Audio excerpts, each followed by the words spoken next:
Subscribe करिए हमारे channel Target UP TET CTET को और बेल आइकन को दबाइए। हेलो फ्रेंड्स, मैं रेनू स्वागत करती हूँ आप सभी भावी अध्यापक एवं अध्यापिकाओं का आपके अपने channel Target UP TET CTET में। दोस्तों, आज के इस वीडियो में हम अधिगम के सिद्धांतों के विषय में पढ़ने वाले हैं। अधिगम के सिद्धांत कौन कौन से मनोवैज्ञानिक हैं जिन्होंने अधिगम के सिद्धांत दिए हैं और उन्होंने किन किन जानवरों पर अपना प्रयोग किया था या किन पशु पक्षियों पर प्रयोग किया था, इन सभी के बारे में इस वीडियो में हम जानेंगे। और आज की इस वीडियो में हम केवल और केवल पावलोव के सिद्धांत के बारे में विस्तार से चर्चा करेंगे, क्योंकि एक एक सिद्धांत बहुत बहुत इंपॉर्टेंट है आप लोगों के लिए। और मैंने पहले ही कहा कि ये जो आपका अधिगम चैप्टर है, लर्निंग यानी कि सीखना, ये सबसे ज्यादा इंपॉर्टेंट चैप्टर है, सबसे अधिक स्कोरिंग टॉपिक है अधिगम आपका। तो अधिगम जो है ये आपका जो पूरा बाल विकास विषय है इसमें सबसे इंपॉर्टेंट है। क्यों इंपॉर्टेंट है? क्योंकि बच्चा जन्म से ही कुछ ना कुछ सीखता है और विद्यालय में आकर उसके सीखने की जो गति होती है वो और तेज हो जाती है। तो इसलिए बच्चों को किस तरीके से हमें सिखाना है, कौन सा विषय किस सिद्धांत की मदद से आसानी से हम सिखा सकते हैं, यही सारी बातें हम इन सभी में जानेंगे। तो ये बहुत बहुत इंपॉर्टेंट है और इसको यहाँ पर हम ट्रिक के माध्यम से याद भी कर लेंगे और बहुत ही आसानी से आपको याद भी हो जाएगा। जैसे कि थॉर्नडाइक की बिल्ली, छोटी सी भूल, पावलोव का कुत्ता, क्लासिकल फूल, स्किनर का चूहा करे क्रिया प्रसूत, कोहलर के बंदर को आ गई सूझ। तो इस तरीके से देखिए यहाँ पर ये पहली ट्रिक हो गई, थॉर्नडाइक की बिल्ली, छोटी सी भूल। यहाँ पर देखिए केवल और केवल ये नहीं बताया गया कि थॉर्नडाइक ने किस पर प्रयोग किया था, बिल्ली पर प्रयोग किया था। और उनका जो सिद्धांत था वो क्या था? प्रयास एवं त्रुटि का सिद्धांत या प्रयास एवं भूल का सिद्धांत। फिर है पावलोव का कुत्ता, क्लासिकल फूल। तो क्लासिकल अनुबंधन का सिद्धांत पावलोव के सिद्धांत को कहा गया है। पावलोव ने प्रयोग किस पर किया था? कुत्ते पर किया था। स्किनर का चूहा करे क्रिया प्रसूत। तो क्रिया प्रसूत अनुबंधन का सिद्धांत किसने दिया था? स्किनर ने प्रयोग चूहे पर किया था। फिर कोहलर के बंदर को आ गई सूझ। तो सूझ का सिद्धांत किसने दिया था? कोहलर ने। और कोहलर ने प्रयोग किस पर किया था? बंदर पर, जिसका नाम क्या था? सुल्तान था या चिंपैंजी आप कह सकते हो। तो कोहलर ने अपना प्रयोग चिंपैंजी पर किया था और उस सिद्धांत को क्या कहते हैं? सूझ का सिद्धांत कहते हैं। अब ये तो पहली ट्रिक हो गई। अब हम दूसरी ट्रिक देखेंगे। अब देखिए दूसरी ट्रिक क्या है? पावलोव ने कुत्ता छोड़ा। पावलोव ने कुत्ता छोड़ा थॉर्नडाइक की बिल्ली पर, स्किनर का चूहा मर गया कोहलर के चिंपैंजी पर। तो यहाँ पर आप देखिए पावलोव ने कुत्ता छोड़ा थॉर्नडाइक की बिल्ली पर, स्किनर का चूहा मर गया कोहलर के चिंपैंजी पर। तो इस तरीके से ये दो ट्रिक आप याद कर लोगे। तो पहली ट्रिक में आप देखिए किसने किस पर प्रयोग किया था? थॉर्नडाइक ने बिल्ली पर, पावलोव ने कुत्ते पर, स्किनर ने चूहे पर, कोहलर ने चिंपैंजी पर। और यहाँ पर देखिए आपको सिद्धांत भी लर्न हो जाएगा, प्रयास एवं त्रुटि का सिद्धांत या प्रयास एवं भूल का सिद्धांत, क्लासिकल फूल, या फिर ये कहें कि जो पावलोव का सिद्धांत था वो क्या था? क्लासिकल अनुबंधन का सिद्धांत। फिर है स्किनर का क्रिया प्रसूत अनुबंधन का सिद्धांत, कोहलर का सूझ का सिद्धांत। तो इस तरीके से यहाँ पर आपने देखा कि बहुत ही आसानी से आपको सभी सिद्धांत और किस पर उन्होंने प्रयोग किया था, कौन कौन से मनोवैज्ञानिक थे, किस पर प्रयोग किया था और उनका सिद्धांत क्या था, ये सारी चीजें आपको लर्न हो जा रही हैं। अब यहाँ पर हम सबसे पहले पावलोव का अनुकूलित अनुक्रिया सिद्धांत या पावलोव का संबद्ध प्रतिक्रिया सिद्धांत पढ़ेंगे।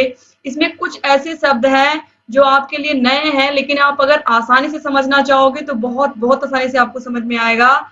और यहाँ पर मैं बहुत ही इजी वे में आपको बताऊंगी। सबसे पहले यहाँ पर देखिए प्रतिपादक कौन थे? IP पावलोव थे। इस संबद्ध प्रतिक्रिया सिद्धांत के प्रतिपादक या अनुकूलित अनुक्रिया सिद्धांत के प्रतिपादक, ये दोस्तों आपको नाम जरूर याद रखना रहेगा। तो इसको देखिए क्या कहते हैं? Conditioned respond theory of Pavlov. तो पावलोव का संबद्ध प्रतिक्रिया सिद्धांत, conditioned response theory of Pavlov.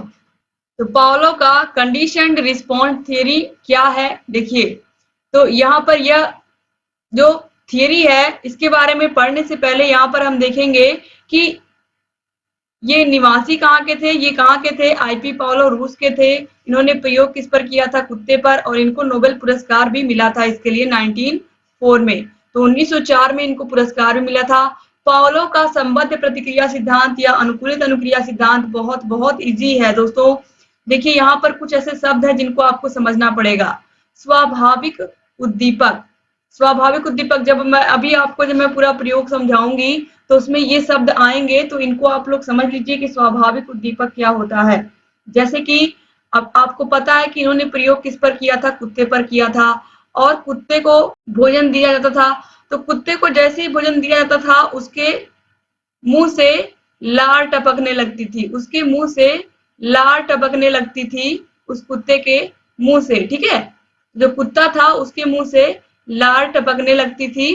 तो जैसे ही वह भोजन को देखता था, तो भोजन को देख करके लार टपकाना ये स्वाभाविक उद्दीपक है, यानी कि अनकंडीशनल स्टिमुलस है। यानी कि यह क्या है, एक स्वाभाविक उद्दीपक है जो खाना है उसके लिए स्वाभाविक है कि जैसे ही खाने को देखेगा उसके मुंह से लार टपकने लगेगी। और आपको मैं ये भी बता दूं कि जो ये पावलो जी थे, ये एक शरीर शास्त्री थे, ठीक है। आप देखिए इसके बाद, ये मनोवैज्ञानिक नहीं थे पहले। इसके बाद देखिए कंडीशनल स्टिमुलस। अब कंडीशनल का क्या है कि खाना तो दिया जाएगा लेकिन उसके पहले एक घंटी बजाई जाएगी, एक घंटी बजाई जाएगी और घंटी बजाने के बाद कुत्ते को खाना दिया जाएगा। तो यहाँ पर आप देखिए उसको, उसकी जो भूख है, या फिर ये कहें कि जो कुत्ता है उसको किससे जोड़ दिया गया है, पहले घंटी बजेगी तब खाना दिया जाएगा। तो यहाँ पर धीरे धीरे क्या किया गया, एक ऐसी स्थिति आई कि घंटी को तो बजाया गया लेकिन खाना नहीं दिया गया, फिर भी देखा गया कि कुत्ते के मुंह से लार टपक रही है। तो यहाँ पर देखिए ये जो घंटी है ये क्या है, अस्वाभाविक उद्दीपक है, क्योंकि घंटी के बजने पर उसके मुंह से लार नहीं टपकना चाहिए बल्कि खाने को देख करके टपकना चाहिए। तो देखिए जो घंटी है ये क्या है, अस्वाभाविक उद्दीपक है, यानी कि कंडीशनल स्टिमुलस। हमने बीच में क्या ला दिया, एक कंडीशन ला दिया कि घंटी बजेगी तभी हम खाना देंगे। तो यह एक अस्वाभाविक उद्दीपक है, क्या, घंटी। भोजन हमेशा स्वाभाविक उद्दीपक है, अनकंडीशनल स्टिमुलस, और जो घंटी है वो कंडीशनल स्टिमुलस है, यानी कि अस्वाभाविक उद्दीपक है। ये आपको याद रखना है। अब देखिए इसके बाद यूसीआर क्या है, यहाँ पर देखिए अनकंडीशनल रिस्पॉन्स, यानी कि स्वाभाविक अनुक्रिया। अनकंडीशनल यानी कि जिस पर कोई कंडीशन नहीं है, वो स्वाभाविक है। तो खाने को देख करके कुत्ते के मुंह से लार टपकना क्या है, यह स्वाभाविक अनुक्रिया है, यानी कि वह ऐसा करेगा ही, उस क्रिया के प्रति, खाने को देख करके वह लार टपकाएगा ही। यह क्या है, अनकंडीशनल रिस्पॉन्स है। जो कुत्ता रिस्पॉन्स कर रहा वही क्या है, अनकंडीशनल है, खाने को देख करके। तो यह यूसीआर हो गया। अब देखिए इसके बाद यहाँ पर सीआर यानी कि कंडीशनल रिस्पॉन्स।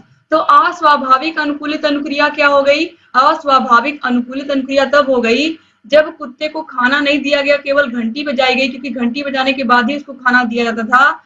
तो वह घंटी, उसको लगा कि घंटी जब बजेगी तो खाना मिलेगा, और एक स्थिति ऐसी आई कि केवल घंटी को बजाया गया, खाना नहीं दिया गया। तो घंटी के बजने पर भी उसके मुंह से लार निकली।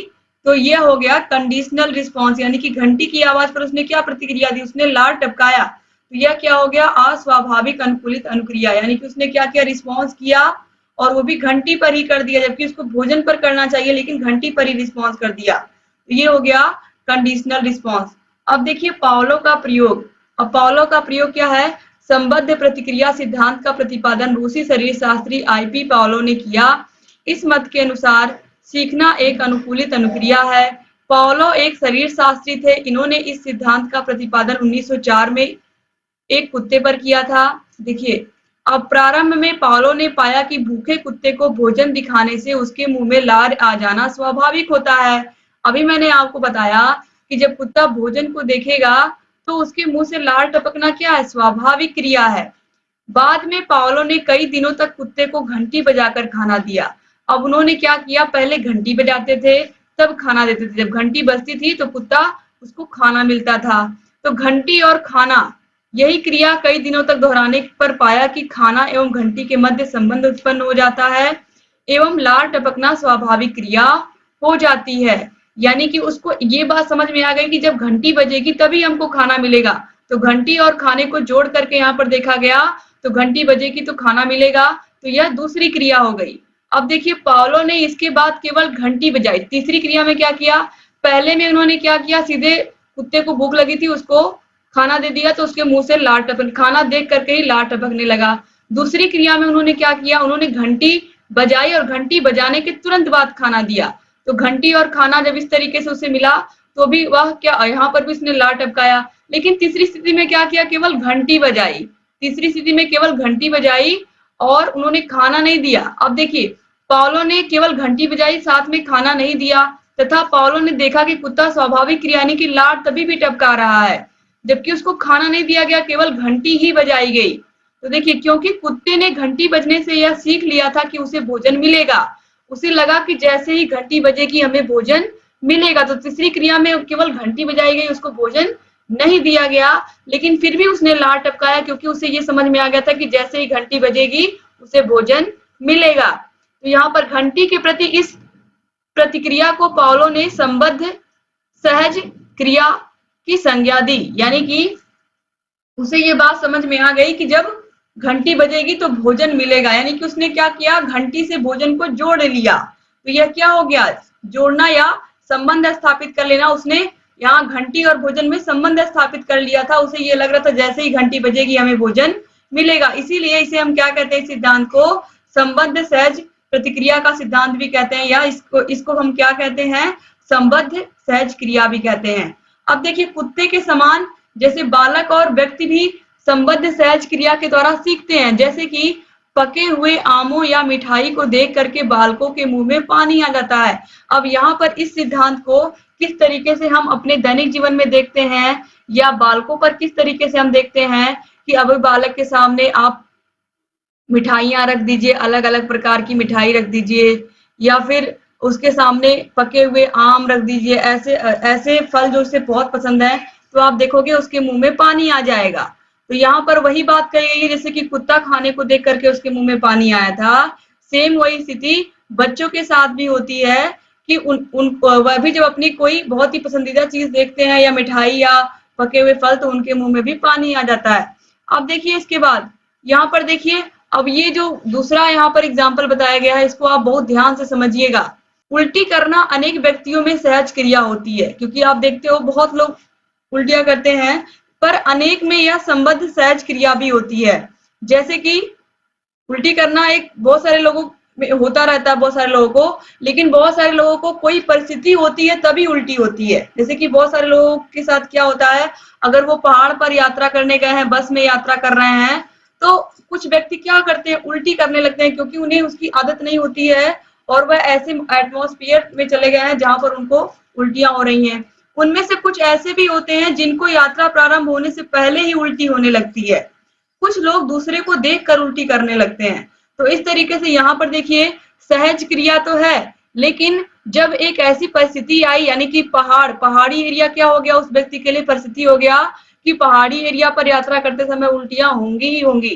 तो यहाँ पर आप देखिए, उल्टी तो होगी, यानी कि यह क्या हो गई, ये तो स्वाभाविक हो गया कि उस व्यक्ति को उल्टी होगा, लेकिन उसको किस परिस्थिति से जोड़ा गया, पहाड़ी एरिया से जोड़ा गया कि अगर इस तरीके के एरिया में वो व्यक्ति जाएगा तो उसको उल्टियां होंगी ही होंगी। जैसे कि घंटी की आवाज पर कुत्ते को भोजन मिलेगा, सेम वही चीज आप समझिए। तो घंटी को किससे जोड़ दिया गया, भोजन से जोड़ दिया गया। तो जो उल्टी है यहाँ पर उसको आप भोजन समझिए, और जो परिस्थितियां हैं, जो पहाड़ हैं, वो क्या हो गए यहाँ पर अस्वाभाविक, वो घंटी की तरह हो गए। तो इस तरीके से वहां पर क्या होता है कि पहाड़ पर या बस में यात्रा करते समय कुछ व्यक्तियों को उल्टियां होती हैं। तो इस तरीके से यहाँ पर आप देखिए, जो आप पढ़ रहे हो पाउलो का सिद्धांत, वो किस तरीके से हमारे दैनिक जीवन में भी हम रोज देखते हैं, और कुछ भी नया नहीं है इसमें, आप पहले से सारी चीजें करते हुए आ रहे हैं। अब देखिए, यहाँ पर पाउलो के प्रयोग को हम इस प्रकार से भी समझ सकते हैं, अनुकूलन से पूर्व, जब केवल और केवल कुत्ते को भोजन दिया गया, और भोजन क्या है, अनुबंधित उद्दीपक है, अनुबंधित उद्दीपक है, यानी कि अनकंडीशनड स्टिमुलस है। अब देखिए, जब भोजन दिया गया तो स्वाभाविक उद्दीपक की स्वाभाविक अनुक्रिया हुई, यानी कि स्वाभाविक चीज क्या, उसको भोजन दी गई और उसके मुंह से लार टपकी, इसकी अनुक्रिया हो गई, उस क्रिया के प्रति क्या हो गई, अनुक्रिया हो गई। और ये अनानुबंधित अनुक्रिया है, यानी कि इस पर कोई बंधन नहीं है, उसके मुंह से लार टपक रहा है, ये क्या है, स्वाभाविक है कि उसके मुंह से लार टपकेगा ही। तो ये अनानुबंधित है, यानी कि बिल्कुल अनुबंधित नहीं है कि कोई आपने कोई कंडीशन लगाया, इस पर कोई कंडीशन नहीं लगाया है, सिंपल सी बात है, इसको आप इतना समझिए, स्वाभाविक उद्दीपक है भोजन, और इस पर कुत्ते की स्वाभाविक अनुक्रिया है। तो अनुबंधित उद्दीपक, अनानुबंधित अनुक्रिया। तो भोजन तो दिया गया उसको और उसने क्या किया, स्वाभाविक चीज किया कि वह लार टपकाया। अब दूसरा क्या है देखिए, अनुकूलन के दौरान अस्वाभाविक उद्दीपक क्या है, घंटी है, और स्वाभाविक उद्दीपक क्या है, भोजन है। भोजन क्या है, अनानुबंधित उद्दीपक। अब देखिए यहाँ पर क्या होगा, यहाँ पर भी लार टपकेगा, तो अस्वाभाविक उद्दीपक और स्वाभाविक उद्दीपक मिल करके स्वाभाविक अनुक्रिया करा रहे हैं, किससे, कुत्ते से। यानी कि घंटी के साथ भोजन दिया गया, घंटी के साथ भोजन दिया गया उस कुत्ते को और उसके मुंह से लार टपका, तो यह भी क्या हो गया, अनानुबंधित अनुक्रिया यानी कि यूसीआर। पहले और दूसरे में यूसीआर यानी कि अनानुबंधित अनुक्रिया, कोई उसके ऊपर कोई फोर्स नहीं डाला गया है, वह उसकी स्वाभाविक अनुक्रिया हुई कि उसके मुंह से लार टपकी। दूसरी सिचुएशन में भी स्वाभाविक अनुक्रिया हुई। अब तीसरे में देखिए, अनुकूलन के बाद, यानी कि अब उसको हैबिट हो चुकी है, घंटी बजेगी तो खाना मिलेगा, घंटी बजेगी तो खाना मिलेगा। अब वह इसकी क्रिया के प्रति क्या हो गया, अनुकूलित हो चुका है। जैसे कुछ व्यक्ति अभी आपने देखा कि उन्हें लग रहा है कि अगर पहाड़ पे जाएंगे तो उल्टी होगी ही होगी, पहाड़ पर जाएंगे तो उल्टी होगी, और कुछ लोगों के दिमाग में है कि ऊपर चल रहे हैं तो बीच में रास्ते में उल्टी होगी ही होगी। तो यही सब क्या चीजें हैं, यही सब है पावलो के सिद्धांत के अंतर्गत। और यहाँ पर आप देखिए अब अनुकूलन के बाद क्या होगा, किसी सिचुएशन में जब कुत्ते को आदत पड़ चुकी है कि घंटी बजेगी तो खाना मिलेगा। तो देखिए जो घंटी है ये अस्वाभाविक उद्दीपक है, ये स्वाभाविक नहीं है, पहले भी मैंने आपको बताया, और इसे हम अनुबंधित उद्दीपक भी कहते हैं। अब यहाँ पर आप देखिए, अब जब घंटी केवल बजी फिर भी उसके मुंह से लार टपकी, तो ये देखिए यह स्वाभाविक अनुक्रिया हो गई। तो यहाँ पर आप देखिए पहले, दूसरी, तीसरी, तीनों में स्वाभाविक अनुक्रिया हुई है उसकी, और पहले और दूसरे में अनानुबंधित अनुक्रिया है, और तीसरे में क्या हो गई, अनुबंधित व अनुकूलित अनुक्रिया। क्यों अनुबंधित हो गई, क्योंकि उसको हमने खाना तो दिया ही नहीं, उसको खाना बिना दिए ही हमने उसको उसकी आदत डलवा दी कि जब भी घंटी केवल बजेगी तभी भी तुम्हें लार टपकाना है। तो इसके लिए हमने उसको बाध्य कर दिया, तो यह क्या हो गई, अनुबंधित या वह अनुकूलित अनुक्रिया हो गई। उसको अनुकूलन हो गया, उसको हैबिट हो गई कि घंटी बजेगी तो हमें लार टपकाना ही टपकाना है। ठीक है, तो इस तरीके से वह घंटी को उसने क्या मान लिया, मुख्य उद्दीपक मान लिया, अस्वाभाविक उद्दीपक को भी स्वाभाविक उद्दीपक मान लिया। जबकि घंटी क्या है, अस्वाभाविक है, जो भोजन है वो स्वाभाविक उद्दीपक है ना, उसको देख करके उसके मन में या उसके मुंह से लार टपकनी चाहिए, लेकिन अस्वाभाविक उद्दीपक घंटी के बजने पर ही उसके मुंह से लार टपकने लगी। तो इस क्रिया के लिए हमने उसको क्या कर दिया, अनुबंधित कर दिया या अनुकूलित कर दिया कि केवल घंटी के बजने पर भी तुम्हें लार टपकानी है। तो इस तरीके से यहाँ पर आप लोगों ने देख लिया तीनों के तीनों सिचुएशन को। अब यहाँ पर पावलो के सिद्धांत के अन्य नाम कौन से हैं, बहुत बहुत इंपॉर्टेंट है, हर साल इनसे क्वेश्चन एग्जाम में आता है दोस्तों, इसीलिए बहुत बहुत इंपॉर्टेंट है कि आप इसको ध्यान से पढ़ें। देखिए शास्त्रीय अनुबंधन का सिद्धांत भी इसको हम कहते हैं, सबसे पहला थियरी जो था सीखने के सिद्धांत को, इसीलिए इसको क्लासिकल अनुबंधन का सिद्धांत कहते हैं या शास्त्रीय अनुबंधन का सिद्धांत कहते हैं। तो याद रखिएगा आप लोग कि यह सबसे पहला सिद्धांत था सीखने का। फिर है क्लासिकल सिद्धांत, तो क्लासिकल को हिंदी में क्या कहते हैं, हम शास्त्रीय कहते हैं, कि शास्त्रीय गायन, क्लासिकल म्यूजिक को हिंदी में क्या कहते हैं, शास्त्रीय गायन। तो क्लासिकल सिद्धांत को हम हिंदी में क्या कहेंगे, शास्त्रीय अनुबंधन का सिद्धांत। फिर देखिए अनुबंधित अनुक्रिया का सिद्धांत, हमने क्या किया था, कुत्ते को हैबिट डलवा दी थी धीरे धीरे कि बिना खाने के ही तुम्हें लार टपकाना है, केवल घंटी की ही क्रिया पर, तो उसे हमने बाध्य कर दिया, तो यह अनुबंधित अनुक्रिया का सिद्धांत हो गया। संबद्ध प्रतिक्रिया या संबंध प्रतिक्रिया का सिद्धांत, संबंध कैसे हुआ, क्योंकि घंटी और भोजन में हमने एक संबंध स्थापित किया, घंटी बजेगी तो भोजन मिलेगा, तो यह क्या हो गया, संबद्ध प्रतिक्रिया का सिद्धांत। फिर है अनुकूलित अनुक्रिया का सिद्धांत, इसके बाद अस्वाभाविक अनुक्रिया का सिद्धांत, यह भी इसको कहते हैं। अनुकूलित अनुक्रिया तो आपको समझ में आ ही गई कि बिना खाना दिए ही उसके मुंह से हमने क्या किया, हमने उसको भोजन नहीं दिया, फिर भी उसने अपने मुंह से लार टपकाई केवल घंटी की आवाज पर। अब देखिए पावलो का जो सिद्धांत है इसका शैक्षिक महत्व क्या, शिक्षा में क्या महत्व है, यही तो इम्पोर्टेंट है, यही एग्जाम में पूछता है। यह सिद्धांत बालकों को सीखने की स्वाभाविक विधि बताता है। इस सिद्धांत का उपयोग करके बच्चों में भय संबंधी रोगों का उपचार किया जाता है, यानी कि जो बच्चों के अंदर डर भय बैठ जाता है उसको आसानी से पावलो का सिद्धांत प्रयोग करके हम उस बच्चे के अंदर के डर को समाप्त कर सकते हैं। फिर इस सिद्धांत का समूह के निर्माण में महत्वपूर्ण स्थान होता है, गणित शिक्षण में भी यह सहायक है। फिर है देखिए, अभिवृद्धि विकास में सहायक है, यानी कि आदतों के निर्माण में बच्चों को अच्छी-अच्छी आदतें या उनके स्वभाव में अच्छी-अच्छी आदतें लाई जाएँ, इसके लिए क्या करता है, यह सिद्धांत बहुत मदद करता है। अब देखिए, इस सिद्धांत की सहायता से बालकों में अच्छे व्यवहार और उत्तम अनुशासन की भावना का विकास किया जा सकता है। यह सिद्धांत उन विषयों के लिए अत्यंत उपयोगी है जिसमें चिंतन की आवश्यकता नहीं होती है, जैसे कि सुलेख, अक्षर विन्यास। ये किसने कहा है? क्रो एंड क्रो ने कहा। तो यह भी क्रो एंड क्रो ने ही कहा। 5वां और 6वां जो पॉइंट आप देख रहे हो, ये क्रो एंड क्रो की परिभाषा है। तो बच्चों में अच्छे व्यवहार, अच्छी आदतों का विकास करने के लिए, अनुशासन का विकास करने के लिए हम किस सिद्धांत का प्रयोग करेंगे? पावलोव के सिद्धांत का। और यह यहाँ पर आप देखिए, इससे सुलेख और अक्षर विन्यास में भी हम इस सिद्धांत का प्रयोग कर सकते हैं। यह भी क्रो एंड क्रो ने कहा है। बच्चों की राइटिंग अच्छी करवा सकते हैं इस सिद्धांत की मदद से। ये जो पावलोव का सिद्धांत है, इसको पूरा आप लोगों ने पढ़ लिया। उम्मीद करती हूँ कि ये वीडियो आपको पसंद आई होगी और आप लोग इसको अपने कॉलेज फ्रेंड्स को व्हाट्सएप ग्रुप में, जहाँ पर भी आपके फ्रेंड्स का ग्रुप है, वहाँ पर ज़रूर शेयर करेंगे। आपके UP TET, C TET, super TET सभी के लिए बहुत महत्वपूर्ण है। तो आप लोग इसको पूरा ध्यान से पढ़ते जाइए। आगे आपको थॉर्नडाइक, स्किनर, कोहलर सभी सिद्धांत पढ़ने हैं और सभी को अच्छे से समझना भी है। यहाँ पर ट्रिक के माध्यम से मैंने आपको पढ़ाया है। आप लोग बताइएगा कि ट्रिक आपको कैसी लगी और आप लोग इसको अच्छे से नोट्स भी बना लीजिए। आपको फ्री की फ्री पीडीएफ हर विषय की आपको मिल जाएगी। टेलीग्राम चैनल को ज्वाइन कर लीजिए। टेलीग्राम की link description box, comment box में मिल जाएगी। यहाँ आई बटन पर भी क्लिक करके आप सारे वीडियोस को देख सकते हैं। डिस्क्रिप्शन बॉक्स, कमेंट बॉक्स में आपको सारे के सारे वीडियोस की लिंक मिल जाएगी।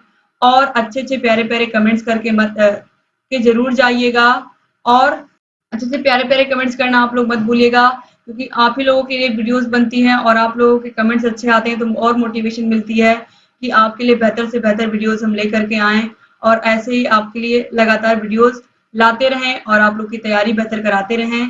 दोस्तों, डिस्क्रिप्शन बॉक्स, कमेंट बॉक्स में आपको सारे के सारे पिछली वीडियोस की भी लिंक मिल जाएगी। दोस्तों, चैनल को सब्सक्राइब नहीं किया तो प्लीज़ सब्सक्राइब कर दीजिए। बगल में घंटी का निशान है, उसको भी प्रेस कर दीजिएगा। तो आप देखिए, पावलोव की भी घंटी थी और यहाँ यूट्यूब में भी एक घंटी है, उसको बजाना मत भूलिएगा।